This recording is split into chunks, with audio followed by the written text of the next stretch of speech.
In the 1890s, electricity became a battlefield. Tonight, we'll separate myth from reality in the war of currents between Nikola Tesla and Thomas Edison. In 1890, crowds watched a horse collapse under electric shocks. Many blamed Thomas Edison, but how did Nikola Tesla, George Westinghouse, and propaganda create this brutal spectacle? Tesla versus Edison, the real story behind the war of currents. To understand that shocking scene, we need to go back to the beginning of electric power in New York City and Thomas Edison's first big experiment. In 1882, Thomas Edison's Pearl Street station in New York City lit part of Manhattan with direct current, or DC, proving centralized electricity could power homes and businesses. While Edison's direct current spread, Nikola Tesla arrived in the United States with ideas for alternating current, or AC, a system many engineers initially considered impractical and dangerous. Direct current versus alternating current wasn't just a technical debate. It was about who would control the entire electrical future of cities like New York and Chicago. Direct current needed many local stations like Pearl Street, while alternating current could travel farther. The war of currents would decide how New York City and beyond were wired.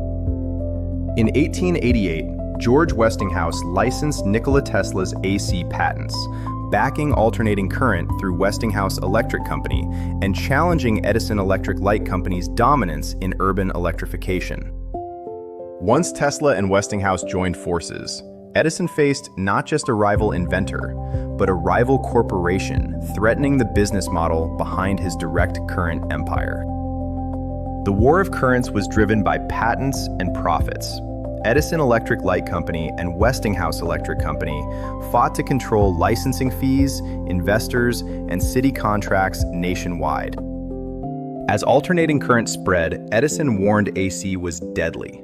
At Menlo Park and later West Orange Laboratory, he backed demonstrations showing animals killed with high-voltage alternating current. This is where Harold P. Brown enters the story, a lesser-known figure who turned the fear of electricity into a brutal new form of punishment. Engineer Harold P. Brown, supported by Edison, promoted alternating current for executions. In New York State Capitol debates, AC became linked to the first electric chair at Auburn Prison. In 1890, William Kemmler became the first person executed by electric chair at Auburn Prison, using alternating current equipment supplied through Brown's campaign, not directly by Nikola Tesla or Westinghouse. The Kemmler execution was supposed to prove alternating current was quick and humane. What actually happened horrified witnesses and changed the public conversation about electricity. Kemmler's execution went badly, with multiple shocks needed. Newspapers described the 1890 Auburn prison event in gruesome detail, undermining claims that alternating current was a clean, humane technology. Despite the electric chair controversy, Westinghouse won the contract to power the 1893 World's Columbian Exposition in Chicago with alternating current, beating Edison's backers and showcasing AC lighting to millions of visitors.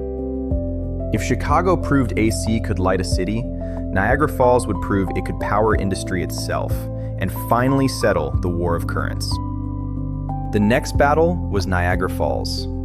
Engineers debated whether direct current or alternating current should harness the falls. The contract would define global hydroelectric design for decades. In 1895, the Adams Power Plant at Niagara Falls opened with Tesla-designed AC generators, built by Westinghouse. High-voltage alternating current transmitted power miles away, proving AC's superiority for long-distance distribution. By the mid-1890s, the technical question was settled, but the business landscape around Edison and Tesla shifted in ways that still confuse their popular reputations today.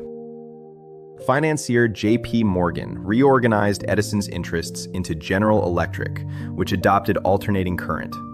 Ironically, General Electric and Westinghouse Electric Company both profited from AC, while Tesla sold many rights cheaply. Over time, Nikola Tesla became a cult hero, and Thomas Edison a villain in popular retellings. The real war of currents was more about corporations, patents, and infrastructure than lone geniuses. So when you flip a switch today, you're using the legacy of both men and of companies and financiers who turned electricity into a global system. Today, homes use alternating current distribution, yet many devices rely on direct current internally. The war of currents ended with a hybrid world, not a simple victory for Tesla or Edison. The war of currents shapes every socket in your home. Thanks for watching. Subscribe to explore more hidden stories behind the technologies powering our modern world.